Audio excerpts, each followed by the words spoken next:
Subscribe करें और bell दबाएं ताकि कोई खबर रह न जाए।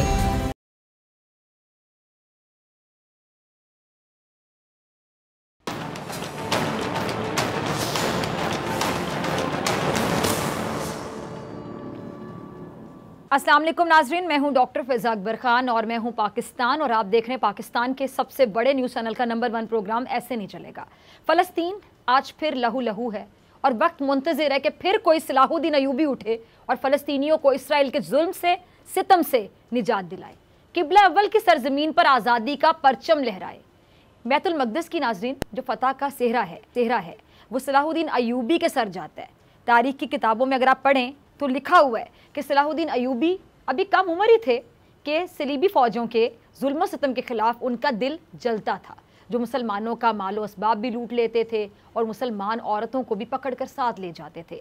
अब ये जुल्म देखकर ये नौउम्र सलाहुद्दीन उस वक्त के सुल्तान अमादुद्दीन के पास पहुँचता है, ईसाइयों के मजालिम से बादशाह को आगाह करता है और मुसलमानों की मदद के जज्बे को बेदार करने के लिए रो रो कर मदद की फरियाद करता है। अमादुद्दीन जंगी हालात जानकर अपनी फ़ौज को जमा करके जहाद पर उभारता है और ऐलान करता है कि कल सुबह मेरी तलवार जुल्म के सताए जो फ़लस्तीनी शहर के किले पर लहराएगी और तुम में से कौन मेरा साथ देगा, वो पूछता है। अब ये ऐलान सुनकर तमाम फ़ौजी हैरान रह जाते हैं कि जिस शहर का कहा जा रहा है वो यहाँ से बहुत दूर है, रातों रात वहाँ कैसे पहुँचा जा सकता है। अब ये बात हो रही थी कि एक नौउम्र लड़के की आवाज़ गूंजती है कि हम बादशाह का साथ देंगे। अच्छा, वो आवाज़ सुनकर लोग क्या करते हैं, मजाक उड़ाने लगते हैं और कहते हैं कि बेटा जाओ खेलो कूदो, ये तुम्हारी खेलने कूदने की उम्र है, ये जंग है, बच्चों का खेल नहीं है। अब सुल्तान ने ये फ़िक्रे सुने तो गुस्से से चेहरा सुर्ख हो गया। सुल्तान बोला, ये बच्चा सच कहता है, इसकी सूरत बताती है कि कल मेरा साथ देगा और यही वो बच्चा है जो मेरे पास फरियाद लेकर आया। उसने रो रो कर फरियाद की और इसका नाम है सलाहुद्दीन। ये सुनकर लोग जो हैं वो जंग के लिए तैयार हो जाते हैं और अगले दिन दोपहर तक उस बैतुल मक़दिस के शहर में पहुंचकर हमला कर दिया जाता है। अच्छा, बहुत ज़ोरों की जंग होती है। ईसाई सिपा सलार भी बड़ी शान और शौकत के साथ मुकाबले के निकलता है। एक मौके पर सुल्तान ईसाई सिपा सलार के निशाने पर आ जाता है तो उस मौके पर सलाहुद्दीन अयूबी की तलवार उस सिपा सलार का किस्सा तमाम कर देती है।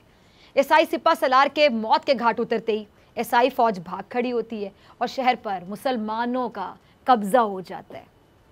कहा जाता है कि अमादुद्दीन की तरह सुल्तान सलाहुद्दीन पर नूरुद्दीन का भी बहुत असर था, जिसने सलाहुद्दीन अयूबी को जंगी चालें चलना सिखाईं, मुल्क के इंतज़ामात के सबक दिए और डिप्लोमेसी में महारत दी। अब इस तालीम व तरबियत ने सलाहुद्दीन के अंदर कह लें कि वो जज्बा पैदा कर दिया कि जिसने आगे चलकर उसे सलीबियों के लिए बिजली बना दिया। नूरुद्दीन ने ईसाइयों से बैतुल मक़दिस वापस लेने के लिए पहले एक मजबूत हुकूमत कायम करने की कोशिश की और उस मकसद को हासिल करने के लिए इर्द गिर्द की छोटी छोटी मुसलमान हुकूमतों को ख़त्म करके उनको अपनी ममलिकत में शामिल कर लिया। उन्होंने दूसरी सलीबी जंग के दौरान दमिश्क पर कब्ज़ा करने की कोशिशें भी जो थी वो नाकाम बना दी और बैतुल मक़दिस से ईसाइयों को निकालने की कह लें कि राह जो थी वो हमवार कर दी। अच्छा, ये भी मशहूर है कि जैसा बहादुर उस्ताद उतना ही बहादुर उसका शागिर्द निकला। नूरुद्दीन जंगी और सलाहुद्दीन अयूबी ने मजलूम मुसलमानों की मदद के लिए अपनी तलवार जालिम की गर्दनों पर चलाई और इंसाफ की हुकूमत कायम की। उन्होंने बैतुल मक़दिस के तकद्दुस को कई बार बहाल किया और उनकी दहशत इतनी थी कि जालिम दुम दबाकर भागने पर मजबूर हो जाता था। और फिर वो वक्त आया कि सलाहुद्दीन अयूबी ने बैतुल मक़दिस को सलीबियों से पाक कर दिया और उन्होंने 1187 में यूरोप की मुत्तहिदा अफ़वाज को इबरतनाक शिकस्त देकर बैतुल मक़दिस उनसे आज़ाद करवा लिया। इसीलिए उन्हें फ़ातिह बैतुल मक़दिस कहा जाता है। अच्छा, आज एक बार फिर से आप देख रहे हैं कि जी फ़लस्तीनी अवाम पर इसराइल की दरिंदा सिर्फ फ़ौज कहर बनकर टूट रही है। इसराइल अमरीकी आशीर्वाद से ये बयान जारी कर रहा है कि जब तक ज़रूरत रहेगी फ़लस्तीन में कार्रवाइयाँ करते रहेंगे और अब उसकी दरिंदा सिर्फ फ़ौज फ़लस्तीनियों पर जुल्म के पहाड़ तोड़ रही है। निहत्ते मुसलमानों का खून बहाया जा रहा है, निहत्ते मुसलमानों को खून में नहलाया जा रहा है। मजलूम फ़लस्तीनियों की आहें सिसकियाँ पूरी दुनिया सुन रही है, देख रही है कि फ़लस्तीनियों को किस तरह नाहक शहीद किया जा रहा है। छोटे छोटे बच्चों को भी नहीं बख्शा जा रहा। इन मासूम बच्चों को भी इसराइली फ़ौज अपने बूटों तले मसलती जा रही है और इस जुल्म को रोकने के लिए कोई तैयार नहीं है। आज फिर फ़लस्तीनी किसी मसीहा के मुंतज़िर हैं। वो आज किसी नूरुद्दीन और सलाहुद्दीन अयूबी जैसे बहादुर हीरो के मुंतज़िर हैं जो उनको इसराइल की जुल्म की जंजीरों से आज़ादी दिलाएं। अच्छा, सलाहुद्दीन अयूबी उन्होंने कहा था कि मुझे नहीं मालूम कि इस्लाम तलवार से फैला या इखलाक से, मगर मैं इस बात को बाखूबी जानता हूं कि इस्लाम की हिफाजत के लिए तलवार की ज़रूरत पड़ती है। इस्लाम की हिफाजत के लिए तलवार की ज़रूरत पड़, और आज भी सूरत हाल आपके सामने कुछ ऐसी है, ऐसी सूरत हाल है। फ़लस्तीनी भाई मुस्लिम ममालिक की तरफ देख रहे हैं। ये क्लिप देखिए जिसमें ये शख्स मुसलमानों को जहाद के लिए उभार रहा है और अक़वाम आलम के सोए हुए ज़मीरों को जगाने की कोशिश कर रहा है। ये ज़रा क्लिप देखिए ना आपने। दुनिया भर में मुसलमान फ़लस्तीन से इजहार यकजहती कर रहे हैं, लेकिन जुल्म ये है कि मुस्लिम ममालिक इस जुल्म के आगे मुत्तहिद नहीं है। ज़रूरत अमली इक़दामात की है और काम सिर्फ मज़म्मती बयानात से चलाया जा रहा है। अमली इक़दामात की बजाय मज़म्मती बयानात से काम चलाया जा रहा है। इसराइल के जराइम की फ़हरिस्त इतनी लंबी है कि इसका हिसाब लेने के लिए शायद सदियाँ चाहिए, और इंशाल्लाह वो वक्त आएगा जब लाखों फ़लस्तीनियों को बेघर करने वाले इन दरिंदों को छुपने की इस ज़मीन पे कोई जगह नहीं मिलेगी। याद रखिएगा, इंशाल्लाह वो वक्त आएगा। फ़लस्तीनी फूल जैसे बच्चों की जान लेने वाले की ये जो अपनी लाशें ना, याद रखिएगा, इनकी अपनी लाशें परिंदे नोचेंगे, वो दिन आएंगे। और ये सच है कि इस वक्त फ़लस्तीन बेबसी का मंजर पेश कर रहा है। इसराइल के गज़ा पर हमलों को 2 हफ्ते होने वाले हैं। वहाँ इमारतें मलबे का ढेर बन रही हैं, सैकड़ों ज़ख्मी, सैकड़ों शहादतें हैं। फ़लस्तीनी बच्चों की वीडियोस देखी हैं आपने, देखी है ना, दिल दहला रही हैं। उनकी आंखों से आंसुओं की जो बरसात है, रोते बेबसी की तस्वीर बने उन फूलों जैसे बच्चों की इल्तिजाएं सुने तो कलेजा मुँह को आता है। लेकिन इससे भी बड़ा जुल्म पता है क्या है कि आलमी ताकतों को ये बिलखते सिसकते मजलूमों की आवाज़ सुनाई नहीं दे रही। अंधे हो गए, बहरे हो गए, ना देख रहे हैं ना सुन रहे हैं। माओं की गोदें उजड़ रही हैं, बच्चे यतीम हो रहे हैं, और फ़लस्तीनी ये आस लगाए बैठे हैं। इसराइल हमास से भारी कीमत वसूल करना चाहता है, लेकिन इसराइल को ये मालूम नहीं है कि वो इस जुल्म और जबर की कीमत कई दहाइयों से चुका रहे हैं। अब तो इसराइल की कीमत चुकाने का वक्त करीब आ रहा है। अब भी सैकड़ों मुसलमान फ़लस्तीन के अवाम के साथ इज़हार यकजहती का इज़हार कर रहे हैं, और वो मुस्लिम अफवाद से मुतालिबा कर रहे हैं कि जुल्म के खिलाफ अब आप आवाज़ बुलंद करें, अब नहीं तो कब, इस जुल्म को रोकें, अब नहीं तो कब। ये हक और बातिल का मार्ग है जिसमें काफिरों को जहन्नुम में पहुंचाना ज़रूरी है। सल्तनत उस्मानिया की बुनियाद डालने में आपको पता है कि तुर्कों ने बहादुरी और कह लें कि शुजात की वो मिसालें रकम की हैं कि जिनकी मिसाल आज तक नहीं मिलती। आप ये देख रहे होंगे, ये जो अर्तुगल ड्रामा चल रहा है, आप देख रहे हैं, आप में से बहुत से लोग देख रहे होंगे, इसमें क्या दिखाया गया है कि गद्दार और जालिम मुआशरे के लिए किस कदर नासूर होते हैं। जालिम और गद्दार मुआशरे के लिए कितने नासूर होते हैं, और उनके खात्मे के बगैर जुल्म नहीं ख़त्म हो सकता। जब तक वो ख़त्म नहीं होंगे जुल्म नहीं ख़त्म होगा। उन गद्दारों और जालिमों का सफाया करने के बाद, सफाए के बाद ही सल्तनत उस्मानिया का क़याम अमल में आ सका, और फिर मुसलमानों ने 3 बरे आज़मों तक अपनी हाकमियत कायम की। और अब भी इसी जोश और वलवले की ज़रूरत है, वही जोश, वही वलवला। और ये मुसलमान नौजवान जिसका आपने अभी क्लिप देखा, वो भी उम्मत मुसलमा को ख्वाब गफलत से बेदार करने की कोशिश कर रहा था ना अपने अंदाज में। इसराइल को शिकस्त हो सकती है, क्यों नहीं हो सकती, हो सकती, लेकिन सिर्फ इस सूरत में जब पूरी उम्मत मुसलमा एक हो जाए। एक वक्त फिर अपने दौर के सलाहुद्दीन की को पुकार रहा है बाकायदा, जो फ़लस्तीन से जुल्मत के बादलों को ख़त्म करके इस अर्ज़ मुक़द्दस पर आज़ादी का परचम लहरा दे। पाकिस्तान फ़लस्तीन पर होने वाले मुज़ालिम के ख़िलाफ़ क्या कदम उठा रहा है, पाकिस्तान का किरदार इस मामले में कैसा है, ये शाह महमूद कुरैशी साहब का क्लिप ज़रा चलाइएगा। अच्छा, सुना आपने OIC के इजलास से खिताब करते हुए वज़ीर ख़ारिजा शाह महमूद कुरैशी साहब ने आलमी बिरादरी से मुतालिबा किया था कि फ़ौरी मुदाखलत करते हुए गज़ा में शहरी आबादी के ख़िलाफ़ इसराइली मुज़ालिम रुकवाने के लिए ठोस इक़दाम किए जाएँ और गज़ा में जारी जो बमबारी है उसको फ़िलफ़ौर रोका जाए। अच्छा, इन्होंने क्या कहा इस मौके पे कि जी इस्लामी ताउन तंजीम का क़याम मसला फ़लस्तीन की वजह से अमल में आया था, लिहाजा ज़रूरत की इस घड़ी में उम्मत मुसलमा को अपने फ़लस्तीनी भाइयों और बहनों के साथ भरपूर यकजहती और उनकी हिमायत के लिए आगे बढ़ना होगा। और क्या कहते हैं कि जी इसराइली फ़ौज की जानिब से फ़लस्तीनियों के ख़िलाफ़ ताकत का बेरहमाना इस्तेमाल, आलमी इंसानी और बुनियादी हकूक़ समेत आलमी कवानीन और उसूलों की संगीन और खुली खिलाफ वर्जी है। अच्छा, वज़ीर ख़ारिजा के मुताबिक फ़लस्तीनियों की नस्बुल-ऐन की हिमायत अपने क़याम से ही पाकिस्तान की ख़ारिजा पॉलिसी का एक वाज़ेह और एक नुमायाँ उसूल रहा है। और फ़लस्तीनियों के खिलाफ मुनज़्ज़म जराइम की मज़म्मत के लिए अल्फाज नाकाफ़ी हैं। इसराइली फ़ौज की कार्रवाइयों और ये जो जारी जारियत है, मुहासरे और ये जो इज्तिमाई आबादी को सज़ा देने की ज़ालिमाना रविश की बिना पर मकबूजा फ़लस्तीन की बिगड़ती सिचुएशन, ये सूरत हाल जो है ये नाकाबिले बर्दाश्त है। और क्या कहते हैं शाह महमूद कुरैशी साहब, आगे तक ये भी कहा उन्होंने कि जी हालिया जो इसराइली जारियत है इसका कोई जवाज़ नहीं है और ना ही इससे आंखें चुराई जा सकती हैं। लेकिन नाज़रीन, सवाल वहीं का वहीं खड़ा है, और वो क्या कि OIC में पहले भी कई इजलास हुए, ऐसा ही है, कई जज्बाती तकरीरें हुई, बाकायदा जज्बाती तकरीरें हुई, इमोशनल, लेकिन नतीजा क्या निकला? क्या नतीजा निकला उन इजलासों का, उन जज्बाती तकरीरों का, उन अल्फाज का जो बहुत जज्बाती थे, इमोशनल थे? नतीजा क्या निकला? वही सिफर, अफसोस के साथ कह रही हूँ, वही सिफर, और वो भी महज एक इजलास में ज़बानी जमा खर्च की। लेकिन OIC में शामिल बाज़ मेंबर ममालिक के कह लें कि अपने ज़ाती मुफाद हैं, और जो बाज़ मुस्लिम ममालिक हैं उन्होंने तो इसराइल को तस्लीम कर लिया। अच्छा, एक तो वो जुल्म हो रहा है ना, और इसराइल को जिन्होंने तस्लीम कर लिया मेरे मुताबिक वो भी एक जुल्म है।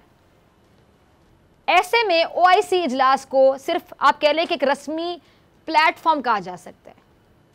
बात कड़वी है लेकिन सच्ची है कि एक रस्मी सा प्लेटफॉर्म कह लें जो सिर्फ मजम्मत कर सकता है, वही अल्फाज, वही जज्बाती तकारीर, बस, और कुछ नहीं कर सकता।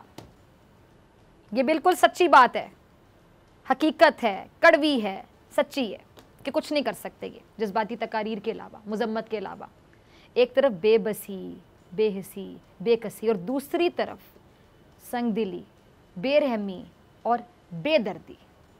बेबसी और इधर आप देख लें कि बेदर्दी और बेज़मीरी। शर्म का मुकाम है कि 57 इस्लामी रियासतें, उनकी 80 लाख के करीब अफवाज, जदीद तरीन असलहा, एटमी हथियार, लेकिन सब के सब बेकार, फारिग, और फ़लस्तीनी जुल्म का शिकार इस्लामी मुल्कों के हुक्मरान सत्तू पीकर सो रहे हैं। पता नहीं किस मिट्टी से बने हुए हैं लोग कि मुजम्मती बयान से आगे बढ़ने को तैयार ही नहीं है। वो पंजाबी में कहते हैं गोंगलू से मिट्टी झाड़ना, कि गोंगलू से मिट्टी झाड़ रहे हैं, हल की तरफ नहीं जाना चाह रहे। अब आज पाकिस्तान की कौमी असम्बली में भी फ़लस्तीन पर ये जो तोड़े जाने वाले मुजालिम हैं उनकी आवाज़ गूंजी। पाकिस्तान, तुर्की, सूडान और फ़लस्तीन ने मिलकर अक़वाम मुत्तहिदा मामला उठाने की ठानी है, और शाह महमूद कुरैशी साहब तुर्की जाकर इन ममालिक के साथ हुकूमत अमली तय करेंगे, स्ट्रैटेजी तय करेंगे। फिर जो पाक तुर्की वज़ीर ख़ारिजा हैं उनकी जल्द अमरीका रवानगी का इम्कान भी है, और पाकिस्तान फ़लस्तीन के लिए यकीनी तौर पे हाथ पाँव मार रहा है। अब जो 20 मई को अक़वाम मुत्तहिदा की जनरल असम्बली का जो इजलास होगा उसमें अल्जीरिया, नाइजीरिया की जो दरख्वास्त है उस पर इजलास बुलाया गया है, और वहाँ पे फ़लस्तीन के जो मज़लूम लोग हैं उनके हक़ में आवाज़ उठाई जाएगी। और अक़वाम मुत्तहिदा जो कि इंसानी हकूक़ का क्या अलमबरदार बना फिरता है, हकीकत क्या है, ये इदारा बड़ी ताकतों का ग़ुलाम साबित हुआ। दुनिया में इंसानी हकूक़ के चैम्पियन बनने वाले अमेरिका ने तो अपना मकरू चेहरा दिखा दिया, छुपा ही ना सके अब चेहरा अपना, और इसकी वजह से फ़लस्तीन पर अक़वाम मुत्तहिदा का इजलास भी बेनतीजा हो गया। ये यकीनन आलमी ताकतों की इसराइली मज़ालिम की सरपरस्ती कह लें, मुस्लिम दुश्मनी कह लें, और इसका हल इस्लामी ममालिक को मिलकर निकालना होगा, वरना नहीं निकलेगा। एक होना होगा, सबको एक होना होगा, फिर हल निकलेगा, यकीनन निकलेगा। इसके लिए इनको एक होना होगा। मुस्लिम ममालिक जिनके पास कह लें कि बहुत ज़्यादा वसाइल हैं, उनको फ़लस्तीन की मदद के लिए आगे आना होगा, और मुस्लिम ममालिक अगर मिल जाएं तो जहाँ जहाँ मुसलमानों पर जुल्म हो रहा है वहाँ वहाँ उन जालिमों को निशाने इबरत बनाया जा सकता है, अगर मिल जाएं, एक हो जाएं। ये कमज़ोरी दिखाने का वक्त नहीं है। अगर हम कमज़ोरी दिखाएंगे ना तो ना हमें पाकिस्तानी कौम माफ़ करेगी, फ़लस्तीन के मज़लूम अवाम भी क़यामत के दिन गिरेबान पकड़ेंगे हमारा। लेकिन बदकिस्मती कह लें कि अब तक मुस्लिम उम्मा का किरदार वो नहीं रहा जो होना चाहिए था, मुस्बत नहीं रहा, वो नहीं रहा जो कि सूरत हाल के मुताबिक होना चाहिए था। किरदार का मुतालिबा ये सूरत हाल कर रही है आपसे, ये सिचुएशन कर रही है, वो किरदार अदा नहीं कर रहे। पाकिस्तान, तुर्की, सूडान और फ़लस्तीन के अकेले चाहने से बताएं क्या हो जाएगा? कुछ हो जाएगा? दिल को तसल्लियाँ दे दे हो जाएगा? हकीकत है कि नहीं होगा।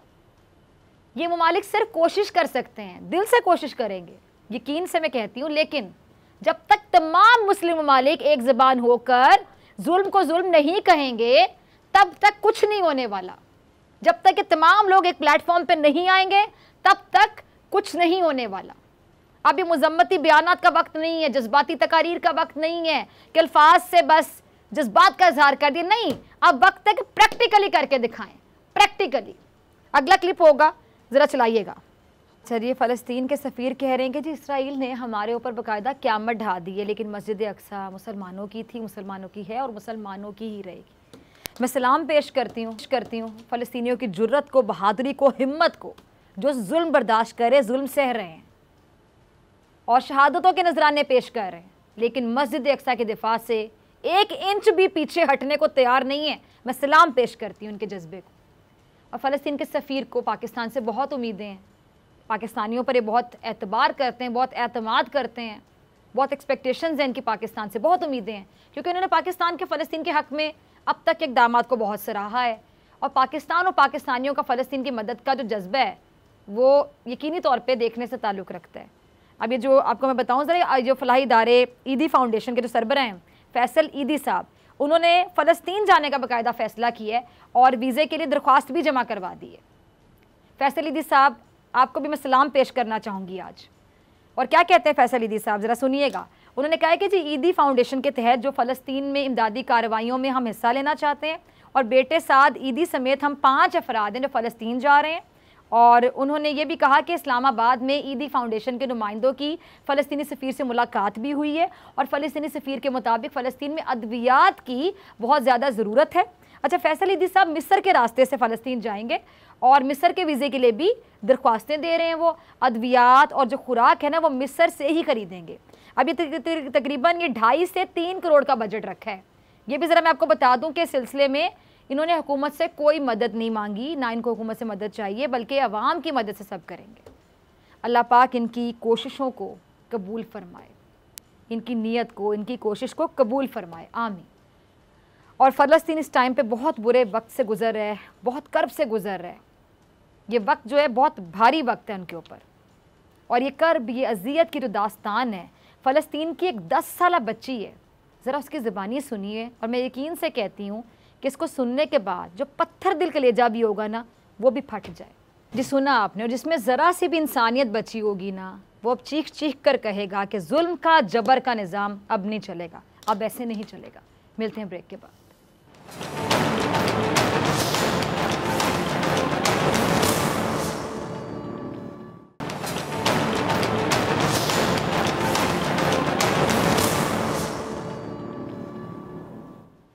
वेलकम बैक नाज़रीन। इसराइल की बर्बरियत और जो फिरौनियत है वो दुनिया के सामने अब पूरी तरह से बेनकाब हो चुकी है, एक्सपोज हो चुकी है, लेकिन अब भी ऐसे कई ममालिक हैं जो इसराइल की दरिंदगी और जुल्म सितम में उसके साथ खड़े हैं। अब पिछले 2 हफ्तों से आप देख रहे हैं कि क्या हो रहा है कि जी इसराइल के वहशियाना फ़ज़ाई हमलों में 200 अफराद शहीद हो चुके हैं और इसमें 58 मासूम फूल भी शामिल हैं।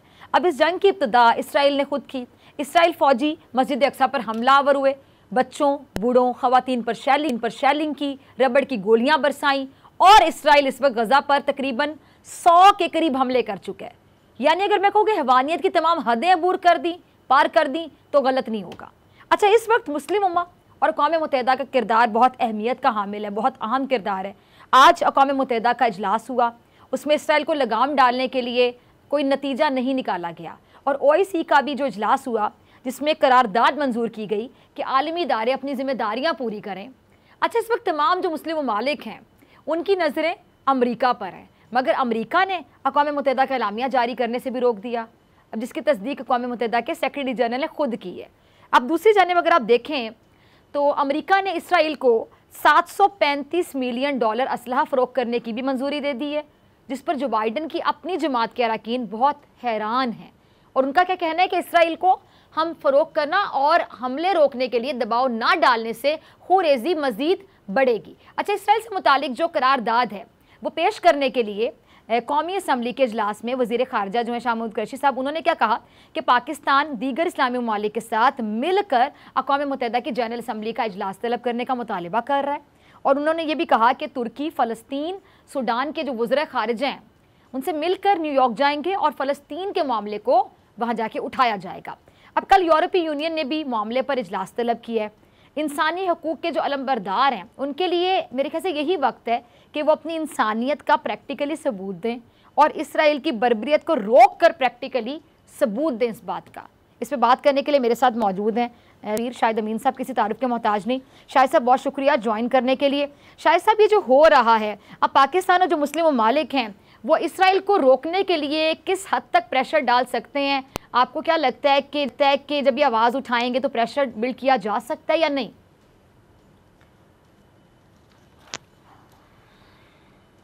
ममालिक की तादाद 50 से ज़्यादा है, जिसमें बड़े अहम ममालिक सऊदी अरब जैसे हैं जिनके ऑयल एक्सपोर्ट पे किस्म की इजारादारी है। अगर आज सऊदी अरेबिया ऑयल एक्सपोर्ट रोक दे तो दुनिया की इकोनॉमी हिल जाएगी। तो ये बात तो नहीं कह सकते कि इस्लामी ममालिक के पास कोई वसाइल ही नहीं है या कुछ चाह रहे कि उनके पास नहीं है सिवाय इसके कि वो इसराइल के मजालिम को बर्दाश्त करें। यकीनन आवाज़ उठाई जा रही है और ये समझना कि इसका कोई असर नहीं, ये भी गलत चीज़ है। देखिए, मैं कहता हूँ diplomacy is like a battle of the mind, और ये बैटल ऑफ द माइंड हो रही है अमेरिका के माइंड के लिए, और उन पर जितना भी प्रेशर डाला जाए, आलमी राय को मुआफ़िक किया जाए, उनको समझाया जाए कि आप वाहिद मुल्क है जो कि इसराइल की हिमायत कर रहे हैं। और फिर बाइडन को ये भी याद दिलाया जाए कि आप अपने इलेक्शन कैंपेन में ह्यूमन राइट्स की बात करते थे और फ़लस्तीन के बारे में भी जो आपने ख्यालात किए थे निस्बतन मुतवाज़िन थे। अब वो पॉलिसी किधर गई?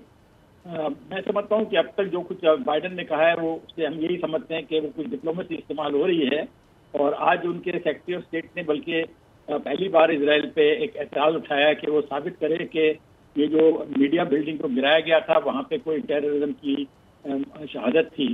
तो गोया कि जो इजरायली वर्जन है उसको अमेरिका ने कबूल करने से कम से कम इनकार नहीं किया, तो कम से कम उसको सवाल तो उठाया है। तो देखिए, अमेरिका का एक बड़ा रोल बनता है। ये इजराइल की इतनी ताकत कैसे है, वो उसकी सारी बुनियाद ये है कि अमेरिका की पूरी पुष्ट बनाई है। हर किस्म की फौजी, अखलाकी, इक़्तिसादी इमदाद जो है, डिप्लोमेटिक इमदाद जो है अमेरिका को की तरफ से इसराइल को मिलती है। वरना इसराइल छोटा सा मुल्क है, क्या कर सकता है? लेकिन जब अमेरिका एक सुपर पावर उसके साथ मिल जाता है तो फिर उसमें वजन आ जाता है। तो वही सुपर पावर जो है एक लिहाज से मसाइल की जिम्मेदार है, और वही सुपर पावर इसी पोजीशन में है कि इसराइल पे प्रेशर डाल के हालात को बेहतर करे। तो ये एक अजीब किस्म का डायलेमा है कि जिसकी वजह से ये मसला पैदा हुआ है, वही इस मसले का हल करने की सलाहियत रखता है। बाकी ममालिक का तो कोशिश यही है कि अमेरिका को समझाया जाए कि आप जो कुछ भी कर रहे हैं उससे ना आपको फायदा हो रहा है, ना किसी आलमी अमन को शायद नुकसान पहुंच ही रहा है, और आप बदनाम हो रहे हैं। क्योंकि इसराइल तो वॉर क्राइम्स कर रहा है, ये छोटी मोटी बात नहीं है, वॉर क्राइम्स कर रहा है। जर्नलिज्म के खिलाफ जो इल्जाम उठाया है, मतलब बिल्डिंग को उड़ाया है, ये तो बिल्कुल सरीहन एक फ्रीडम ऑफ प्रेस के खिलाफ बात जाती है। बच्चों को मारा जा रहा है, सिविलियन आबादी को निशाना बनाया जा रहा है। तो इसराइल की पॉलिसियां जो है वो न सिर्फ इसराइल को बदनाम कर रही हैं बल्कि अमेरिका के लिए भी यकीनन एक बाइस शर्म है, और उम्मीद करनी चाहिए कि जब जितना दबाव अमेरिका पर बढ़ेगा उसका नतीजा कुछ मस्बत आएगा। ठीक है। अच्छा शाहिद साहब, इसराइल की जानिब से जो मीडिया पर भी हमला किया गया, इस पर मैं ज़रा आपका मौक़िफ़ चाहूँगी, क्योंकि इसराइल का मौक़िफ़ ये है कि जी हम सेल्फ डिफेंस के लिए हमले कर रहे हैं। अब मीडिया से इनको क्या खतरा है? कैसा सेल्फ डिफेंस? या हो मतलब उनका वर्जन ये है कि उस बिल्डिंग में दहशतगर्दों ने अपने ठिकाने बनाए हुए थे। तो उस पर अमेरिका के सेक्रेटरी ऑफ स्टेट ने कहा अच्छा तो फिर आप शहादत सामने लाए ना कि दहशतगर्द वहाँ पे कहाँ मौजूद थे, आपके पास क्या शहादत है? ये बिल्कुल झूठ है, जाहिर है कि उन्होंने उनको तकलीफ थी। अल जजीरा की खासतौर पर रिपोर्टिंग की, और AP जो अमेरिका की नंबर 1 न्यूज एजेंसी है वो भी वहाँ मौजूद थी। लेकिन मेरे ख्याल में इसराइल ने बड़ी गलती की है, क्योंकि इसमें वो आता है प्रेस फ्रीडम को आपने चैलेंज किया है, जो कि एक्सेप्टेड वैल्यू है दुनिया के अंदर, वेस्ट के अंदर भी। इसराइल की पॉलिसियों से मैं समझता हूँ कि इसराइल को ही नुकसान पहुंच रहा है। देखिए, इसराइल ने 200 फलस्तीनियों को तो शहीद कर दिया है, लेकिन खुद इसराइल के 10-12 लोग मारे गए हैं और सुनाए 150-200 जख्मी हुए हैं।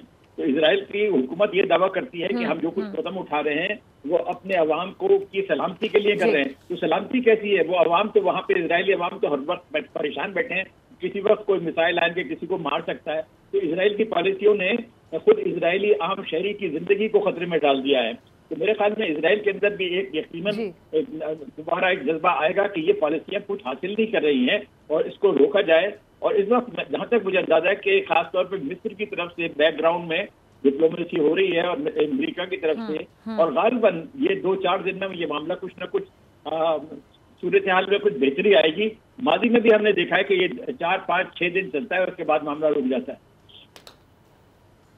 जी जी। अच्छा शाहिद साहब, ये जो अगर हम अमेरिका की बात करें, ख़ास तौर पे जो बाइडन साहब है, जो जमहूरियत के बहुत दावे करते हैं, इतना सब होने के बावजूद असला फ़रोग किया जा रहा है, जिस पर उनकी अपनी पार्टी का रकीन भी आपको पता है कि खुलकर उनकी मुखालिफत कर रहे हैं।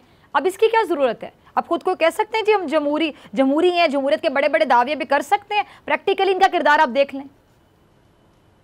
ये तो अमेरिका का पिछले 70 साल का रिकॉर्ड है कि इजराइल की भरपूर फौजी मदद करता है।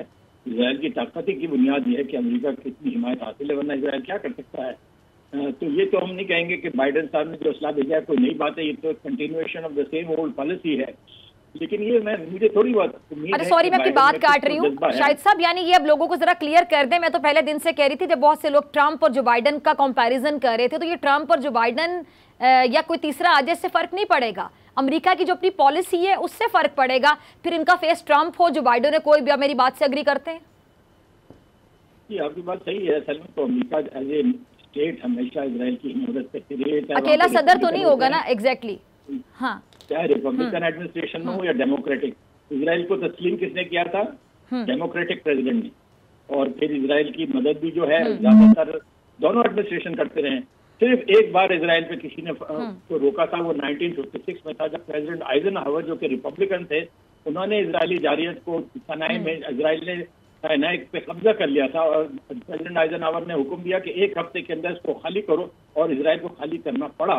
तो एक दफा सिर्फ तारीख में किसी अमेरिकन प्रेसिडेंट ने कोई बैकबोन दिखा के उसूलों पे खड़े हुए हैं। वरना ये आपकी बात सही है, चाहे एक पार्टी और दूसरी। उसकी वजह क्या है? ये ज़ायनिस्ट लॉबी जो है अमेरिका के गले में एक किस्म का स्ट्रैंगल होल्ड है। हर चीज पे छाए हुए हैं, मीडिया पे छाए हुए हैं, उनकी कांग्रेस में छाए हुए हैं, उनकी फाइनेंशियल हल्कों में छाए हुए हैं। अमेरिका पे ज़ायनिस्ट लॉबी का बड़ा असर रसूख है। और कहा यह जाता है कि कोई सियासतदान इलेक्शन नहीं जीत सकता अगर ज़ायनिस्ट लॉबी उसकी मुखालफत करे। तो उसमें चाहे आपको यहूदी पसंद है या नापसंद है, फिर वो प्रैक्टिकल पॉलिटिक्स है कि इनको नाराज करने से हमें कुछ फायदा नहीं होगा। ठीक है, ठीक है। अच्छा शाहिद साहब, एक और पॉइंट आपने नोट किया होगा कि अमेरिका एक तरफ कहता है कि दोनों फरीक अवाम का ख्याल रखें, हमले ना करें, और दूसरी जानिब इसराइल को इस सिचुएशन में, सूरत हाल में असलहा फराहम किया जा रहा है। ये अमेरिका एक्चुअली किसके साथ है? क्या ये मुनाफकत नहीं है, डबल स्टैंडर्ड्स नहीं है, दोहरा मयार नहीं है इनका?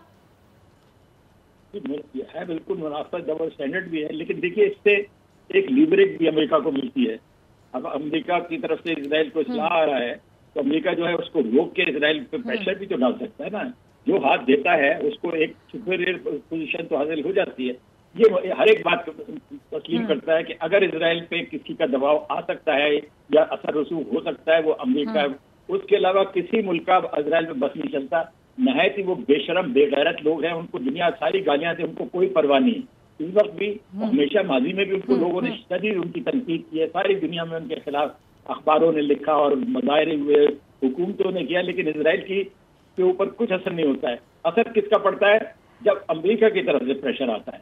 तो अमेरिका के पास एक उनका लीवरेज तो मौजूद है। अब सवाल यह है कि बाइडन साहब उसको कहां तक इस्तेमाल करेंगे। मैं भी नाउम्मीद नहीं हूं। मेरे ख्याल में उनका रिकॉर्ड ये था, फिर ट्रंप की पॉलिसी के बरक्स भी तो एक पॉलिसी इख्तियार करना चाहते हैं, और ट्रंप की इतनी मजम्मत करते रहे हैं, तो फिर आप ट्रंप की प्रो इजराइल पॉलिसी के मुकाबले में एक मुतबादिल पॉलिसी इख्तियार करें ना। जी जी। अरे शाहिद साहब, पाकिस्तान और तुर्की और जो दीगर मुस्लिम ममालिक हैं, उनके वज़रा ख़ारजा साथ जब न्यूयॉर्क जाने का कह रहे हैं, इससे कोई नतीजा निकलता आपको दिखाई दे रहा है? साथ ही ज़रा आपका लास्ट कमेंट मैं इस पर भी चाहूँगी कि जो OIC की करारदाद है उसके बारे में क्या कहेंगे आप? करारदाद तो अच्छी है, और जैसे मैंने कहा कि 50 से ज्यादा मुल्क अगर एक पोजीशन लेते हैं, दुनिया में यूनाइटेड नेशन की 1/4 मेंबरशिप मुसलमानों की है, तो ये कहना भी गलत है कि इसका कुछ असर नहीं होता। असर कहीं ना कहीं तो होता है, शायद आपको फौरी तौर पे महसूस ना हो, लेकिन मैंने कहा it's battle for the mind, it's battle for the mind. जब अमेरिका में एक एहसास ये डेवलप होता जाएगा कि सारी दुनिया हम पे प्रेशर डाली है, हम अकेले रह गए हैं इसराइल के दिफा में, तो फिर बाइडन अपनी पॉलिसियां जो थी, जो उनका मादी का स्टांस था, उसको भी नजरअंदाज नहीं कर सकते। यकीनन इसका कुछ फायदा है। लेकिन ये कि हमारे वजीर खारजा जा रहे हैं, तुर्की वजीर खारजा, एक अलामती बातें हैं। देखिए, पाकिस्तान का और दीगर ममालिक का एक मार्जिनल रोल है। हम इस पोजीशन में नहीं है कि इसराइल की पॉलिसियों को तब्दील कर सके। ये जरूर है कि सारे मुल्क मिलकर दबाव डालें, जिसमें पाकिस्तान शामिल है, OIC शामिल है। इसका मैं समझता हूँ एक मस्बत नतीजा निकलता है।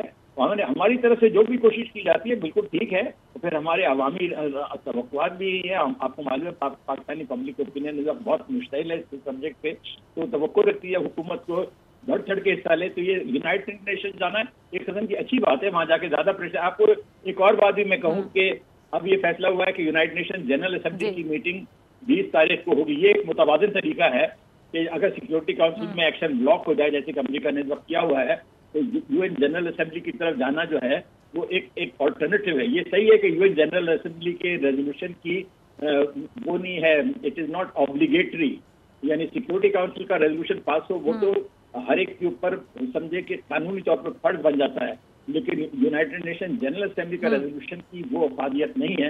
लेकिन कह सकते हैं कि आलमी ज़मीर की अक्कासी करता है। और आप देखिएगा यूनाइटेड नेशन जनरल असेंबली में जब अमेरिका को बुरा भला कहा जाएगा तो यकीनन खुद अमेरिका के जो मुख्तलिफ हल्के हैं वहाँ पे तशवीश तो फैलेगी कि भाई अमेरिका जो है क्यों बदनाम हुए चला जा रहा है इसराइल की खातिर, क्यों नहीं एक थोड़ी बहुत बैकबोन दिखाता है। तो यकीनन ये जनरल असेंबली का सेशन भी इस सिलसिले में मददगार साबित होगा। ठीक है, बहुत शुक्रिया शाहिद अमीन साहब आपके वक्त के लिए, आपके तज्जिए के लिए। मुझे ब्रेक पे जाना है, ब्रेक से वापसी पे मेरे साथ मौजूद होंगे अल्लामा ताहिर अशरफी साहब।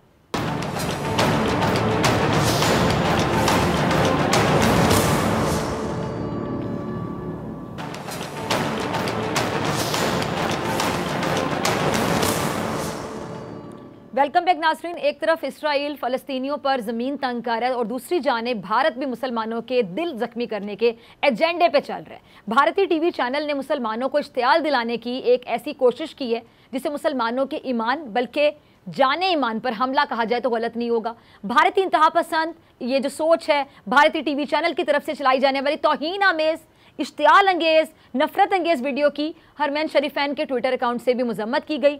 रोज़ा रसूल सल्लल्लाहु अलैहि वसल्लम से जुड़ी ये वीडियो ऐसी है कि इसे देखकर हर मुसलमान का खून खोल उठेगा। ये वीडियो इंतहाई खौफनाक है। इस वीडियो के सामने आने की टाइमिंग बड़ी अहम है। एक तरफ फ़लस्तीनियों के खून से बाकायदा होली खेली जा रही है, दूसरी जानिब भारत भी इसराइल के साथ मिलकर मुसलमानों को बाकायदा इश्तियाल दिलाने की कोशिश में है। और इस पर पाकिस्तान का रद्द-ए-अमल क्या होना चाहिए, इस मामले के खिलाफ हमें क्या करना चाहिए, इस पर बात करने के लिए मेरे साथ मौजूद है इस वक्त वज़ीर-ए-आज़म के नुमाइंदा खुसूसी बराए मजहबी हमांगी अल्लामा ताहिर अशरफी साहब, किसी तारुफ के मोहताज नहीं। अल्लामा साहब बहुत शुक्रिया वक्त देने के लिए। अल्लामा साहब, एक तरफ इसराइल का फ़लस्तीन पर हमला और दूसरी तरफ भारतीय चैनल की गुस्ताखाना फुटेज, क्या मुसलमानों को इश्तियाल दिलाने की इस साजिश के पीछे आपको कुछ बड़े मकासद इनके दिखाई देते हैं? ये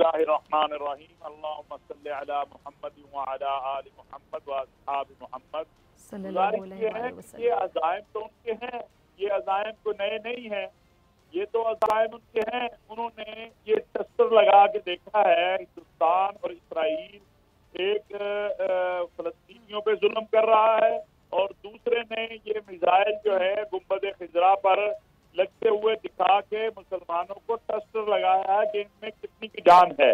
लेकिन इन बेहुदा लोगों को इल्म होना चाहिए कि हम तो अपने आका अलैहिस्सलातु वस्सलाम की नामूस पे अपनी जानें कुर्बान करने को फिरते हैं। गुंबद खिजरा पर तो सब कुछ कुर्बान है और ये अज़ाइम, अब ये वक्त आ गया है कि मुस्लिम उम्मा को सोचना होगा और सोचना नहीं होगा, अमली तौर पे तय करना होगा, क्योंकि ये इसराइल और हिंदुस्तान और आलमी कुफर के जो अज़ाइम हैं वो इससे जाहिर हो रहे हैं कि इनका टारगेट क्या है, ये करना क्या चाहते हैं। लेकिन मैं आपके प्रोग्राम के जरिए ये बात कहना चाहता हूँ कि हम तो अपने आका अलैहिस्सलातु वस्सलाम की नामूस और एक सुन्नत पर अपने माँ बाप भी कुर्बान करने को तैयार है, अपने बच्चे भी कुर्बान करने को तैयार है। गुंबद खिजरा की अजमत जो है और रोज़ा रसूल सल्लल्लाहु अलैहि वसल्लम की हुर्मत जो है उसका तो कोई इस कायनात में उसके आला मकाम का तसव्वुर भी नहीं कर सकता। और ये बात बड़ी वाज़ेह है, हिंदुस्तान ने, मैं नहीं समझता ये गलती के साथ किया है, ये प्री प्लान किया गया है, ये मुसलमानों को चेक करने के लिए किया गया है। और अल्हम्दुलिल्लाह हमें फख्र है कि सऊदी अरब की फोर्सेज और उसकी अफवाज, उसके सलामती के इदारे बहुत काबिल है और वो इसका भरपूर दिफा हरमैन शरीफैन का कर सकते हैं। लेकिन हम भी हरमैन शरीफैन की खिदमत करने वालों के सिपाही हैं, इसलिए कि वो हरमैन शरीफैन का दिफा कर रहे हैं। और हमें फख्र है कि सऊदी अरब की फौज को, सऊदी अरब के सलामती के इदारों को पाकिस्तान की फौज ने तरबियत दी है। तो हमारे army chief general Qamar Javed Bajwa साहब और हमारे वज़ीर आज़म इस हवाले से बार बार कह चुके हैं कि हरमैन शरीफैन की सलामती, इस्तेहकाम और दिफा पे कोई कंप्रोमाइज नहीं हो सकता। मैं समझता हूँ कि जहाँ पर ये बहुत बड़ा जुल्म है और ये नाकाबिले बर्दाश्त है, वहाँ पर मुस्लिम उम्मा के लिए ये एक वाज़ेह मिसाल आ गई है इनके अज़ाइम क्या है, और मुस्लिम उम्मा को अब अर्ज़ हरमैन शरीफैन और अल-अक़सा की सलामती, दिफा और इस्तेहकाम के लिए एक होना होगा।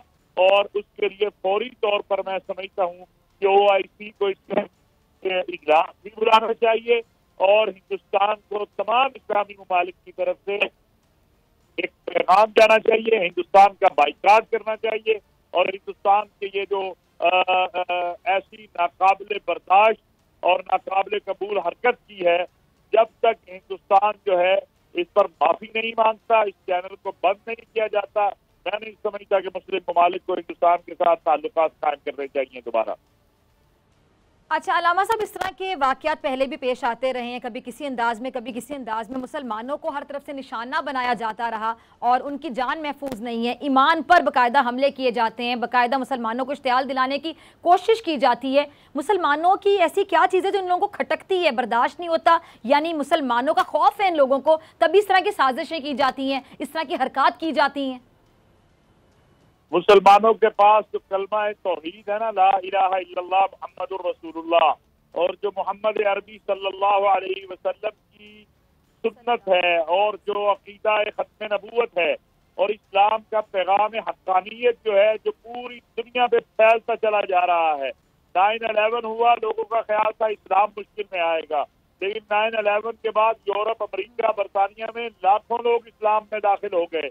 जूं जूं ये जुल्म करेंगे तू इस्लाम फैलेगा। और मैं समझता हूँ कि इस हवाले से जो ये वाकया है, तमाम इस्लामी ममालिक को फौरी तौर के ऊपर और इस्लामी ताउन तंजीम को फौरी तौर के ऊपर जो है हिंदुस्तान को पैगाम देना चाहिए। और अगर हिंदुस्तान अगले 24 घंटे के अंदर इस पर माफी नहीं मांगता, इस चैनल को बंद नहीं करता, तो इस्लामी दुनिया को, ये मेरी जाती राय है बतौर एक मुसलमान के, बतौर एक मोहम्मद अरबी सल्लल्लाहु अलैहि वसल्लम के उम्मती के, बतौर चेयरमैन पाकिस्तान उलमा कौंसिल के, कि अगर 24 घंटे के अंदर इस्लामी ये माफी नहीं मांगता, हिंदुस्तान इस चैनल को बंद नहीं करता, तो तमाम इस्लामी दुनिया को अपने सफरा वापस बुला लेने चाहिए और हिंदुस्तान के सफीरों को वापस भेज देना चाहिए। ठीक है अलामा साहब, जो आप कह रहे हैं कि अगर ये माफी नहीं मांगते, इस चैनल को बंद नहीं किया जाता, तो फिर ये हो सकता है, तो आपको लगता है कि अब बाकी वक्त की जरूरत है, ऐसा होना चाहिए जो आप कह रहे हैं, और यकीनी तौर पे होना चाहिए। इंशाअल्लाह आप ये देखेंगे ये होगा इंशाअल्लाह ताला, और ये वक्त बड़ा करीब है। अब ये बात नाकाबिले बर्दाश्त हो गई है। ये इतनी जुर्रत हिंदुस्तान की किस चैनल को या हिंदुस्तान को कैसे हुई कि वो गुंबद खिजरा पे जो है माअज़ल्लाह मिसाइल बरसाएगा, और उसका ख्याल है ये तो खुद हिंदुस्तान के मुसलमान जो हैं वो उठ खड़े होंगे, और अब तक मैं समझता हूँ कि वो उठ खड़े हुए होंगे, और ये इनके अज़ाम जो है दुनिया ने देख लिए। अल्लाह ताला के हर काम में हिकमत होती है। ये जो फलस्तीन के शुहदा का खून है, मैं समझता हूँ उसकी बरकत है कि हिंदुस्तान के और इसराइल के जो अज़ाइम हैं वो अल्लाह ने दुनिया को दिखा दिए हैं, मुस्लिम उम्मत को दिखा दिए हैं, अरब इस्लामी दुनिया को दिखा दिए हैं कि इसके मुस्तकबिल के अज़ाइम ये हैं। आज ये अल-अक़सा के ऊपर हमला आवर है, कल ये अर्ज़ हरमैन शरीफैन पे हमला आवर होना चाहते हैं। लेकिन मैं फिर एक बार कहना चाहता हूँ कि अर्ज़ हरमैन शरीफैन की तरफ बढ़ने वाले हाथ तोड़ दिए जाएंगे, सर काट दिए जाएंगे, और पूरी मुस्लिम उम्मा जो है, हम तो अब भी तैयार है, पाकिस्तान ने अब भी कहा है कि भाई मुस्लिम उम्मा फैसला करे, इस्लामी ताउन तंजीम फैसला करे कि फलस्तीन के मसले पे करना क्या है। इस्लामी ताउन तंजीम आज फैसला करे, जो फैसला करेगी हम उसके साथ खड़े हैं। लेकिन ये मामला जो है, ये मैं समझता हूँ कि हिंदुस्तान ने एक शस्त्र लगाया है, और उसको उसका भरपूर जवाब जो है वो इंशाअल्लाह मुस्लिम उम्मा से मिलेगा। आप अगले चंद घंटों में देखेंगी कि इसका जवाब इस्लामी दुनिया से और मुस्लिम दुनिया से इंशाअल्लाह किस तरह जाता है। बिल्कुल। अलामा साहब, आखिरी सवाल पे मुझे आपका शुक्रिया अदा करना है। आप देख लें कि फ़लस्तीन का मामला आपके सामने है, फ़लस्तीनियों के पर जिस तरह हमले किए जा रहे हैं, फिर कश्मीर आपके सामने है कि जब से नरेंद्र मोदी की हुकूमत आई है कश्मीर के साथ कितनी ज़्यादतियाँ हो रही हैं, वो काफ़ी देर से हो रही हैं, अब ज़्यादा बढ़ चुकी हैं। इसके साथ साथ आप देख लें कि ये मामला आपके सामने है, यानी मुसलमानों के लिए ऐसा माहौल क्रिएट करने की कोशिश की जा रही है, साजिश की जा रही है, बाकायदा सोची समझी साजिश के तहत, प्लानिंग के तहत मुसलमानों का इश्तियार दिलाने की कोशिश की जा रही है। तो आपको नहीं लगता है कि अब ये वक्त है कि अब हम सिर्फ बातें ना करें, अब प्रैक्टिकली बताएं, तमाम मुस्लिम उम्मा, तमाम मुस्लिम ममालिक इकट्ठे होकर बताएं कि हम एक हैं, हमें कमजोर ना समझा जाए? बिल्कुल, हम इसी कर रहे हैं। वज़ीर आज़म पाकिस्तान ने इस सिलसिला में खादिमुल हरमैन शरीफैन शाह सलमान बिन अब्दुल अजीज, तुर्की के सदर तैयब एर्दोगान, और उसमें तमाम मुस्लिम ममालिक एक पेज पर हो, कोई एक भी ना हो जो जी तमाम मुस्लिम ममालिक एक पेज पर हो। अलामा साहब, आप अग्री करेंगे इस बात से? हमारी यही कोशिश है, पाकिस्तान यही कोशिश कर रहा है कि सारी उम्मत एक जगह इकट्ठी हो और इसका जवाब दिया जाए, क्योंकि कोई एक मुल्क इसका जवाब नहीं दे सकता। ये जब तक पूरी उम्मत जमा नहीं होगी, इसका जवाब जो है बिल्कुल देना जो है किसी एक मुल्क के लिए मुश्किल होगा। मुस्लिम उम्मा को जमा करना ये हमारी कोशिश है और इंशाअल्लाह हम इसमें कामयाब होंगे इंशाअल्लाह। बहुत शुक्रिया अलामा साहब आपके वक्त के लिए। इसी के साथ डॉक्टर फ़िज़ा अकबर की इजाज़त, आपसे मुलाकात होगी इंशाअल्लाह कल सेम टाइम सेम चैनल। अगर ज़िंदगी ने वफ़ा की, दुआओं में याद रखिएगा, अपना अपने प्यारों का बहुत ख्याल रखिएगा। अल्लाह ने के बाद